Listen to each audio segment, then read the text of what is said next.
एक ही दिन में अगर dividend announcements, credit rating upgrades, insolvency cases, 400 crore की एक्विजिशंस और ग्रीन एनर्जी प्रोजेक्ट्स साथ साथ हो जाएं, तो स्टॉक मार्केट में क्या धमाका होगा। दोस्तों, आज हम बात करने वाले हैं 7 बड़ी फाइनेंशियल न्यूज के बारे में, जिसमें शामिल हैं Vedanta, IREDA, Tata Motors, NTPC, ITC और विंसल इंजीनियर्स जैसे बड़े नाम। ये सभी अपडेट्स इन्वेस्टर के डिसीजन मेकिंग को डायरेक्टली इम्पैक्ट कर सकते हैं। तो चलिए बिना टाइम वेस्ट करे शुरू करते हैं। सबसे पहले वेदांता ने अनाउंस किया है कि उनकी बोर्ड मीटिंग 18 जून 2025 को होने वाली है, जिसमें फिस्कल ईयर 26 का पहला इंटरिम डिविडेंड कंसीडर किया जाएगा और रिकॉर्ड डेट भी फिक्स हो चुकी है, जो कि 24 जून 2025 है। अगर आपके दिमाग में ये सवाल आ रहा है कि क्या डिविडेंड कंफर्म है या नहीं, तो शॉर्ट आंसर है most likely yes. Vedanta historically काफी जेनरस रहा है डिविडेंड देने में, चाहे प्रॉफिट लो हो या हाई। इसका मतलब अगर आप 24 जून तक वेदांता के शेयर होल्डर हैं, तो डिविडेंड डायरेक्टली आपके बैंक अकाउंट में आ सकता है। ऐसे इन्वेस्टर्स जो कंसिस्टेंट इनकम चाहते हैं, उनके लिए ये एक गोल्डन अपॉर्चुनिटी हो सकती है।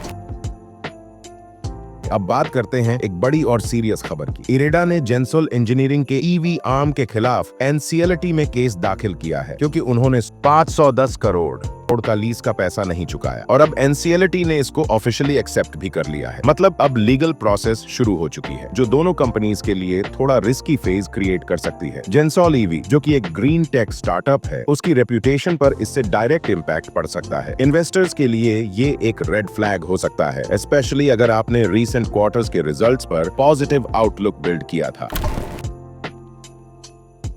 मूडीज ने जैगुआर लैंड रोवर JLR की क्रेडिट रेटिंग को बाद 2 से 12 तक बढ़ा दिया है, और साथ ही आउटलुक को पॉजिटिव भी कर दिया गया है। ये अपग्रेड सिर्फ एक नंबर का बदलाव नहीं है, ये एक सिग्नल है कि JLR अब पहले से ज्यादा फाइनेंशियली स्ट्रॉन्ग और रिलायबल कंपनी बन गई है। और क्योंकि JLR टाटा मोटर्स का एक मेजर ग्लोबल एसेट है, इसका सीधा फायदा टाटा के ओवरऑल परफॉर्मेंस को मिलेगा। शॉर्ट टर्म इन्वेस्टर्स के लिए ये एक पॉजिटिव सिग्नल है, जबकि लॉन्ग टर्म इन्वेस्टर्स के लिए ये भरोसा बनाने वाला मोमेंट हो सकता है।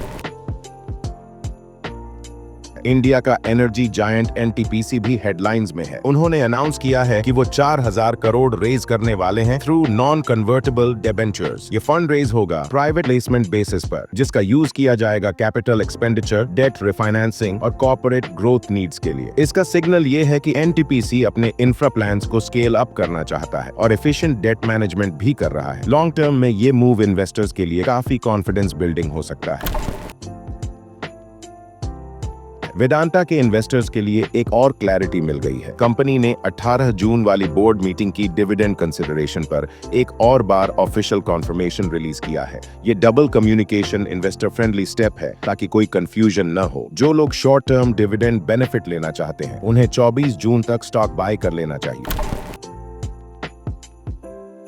अगला अपडेट आईटीसी से है, जिन्होंने अनाउंस किया है कि उन्होंने श्रेष्ठा नेचुरल बायो प्रोडक्ट्स का 100% एक्विजिशन कर लिया है। डील का वैल्यू है 400 करोड़ प्लस एक 72 करोड़ अर्न आउट क्लॉज भी अटैच्ड है। ये एक्विजिशन आईटीसी की FMCG और ऑर्गेनिक फूड स्ट्रेटजी को नेक्स्ट लेवल पर ले जाता है। आज के जमाने में जहां हेल्थ कॉन्शियस और ऑर्गेनिक प्रोडक्ट डिमांड बढ़ रही है, वहां आईटीसी का ये मूव एक स्ट्रॉन्ग ग्रोथ लेवर बन सका है, और कंपटीशन भी टाइट है। पतंजलि, ऑर्गेनिक इंडिया जैसे प्लेयर्स के बीच आईटीसी की पोजीशनिंग स्ट्रॉन्ग होने वाली है।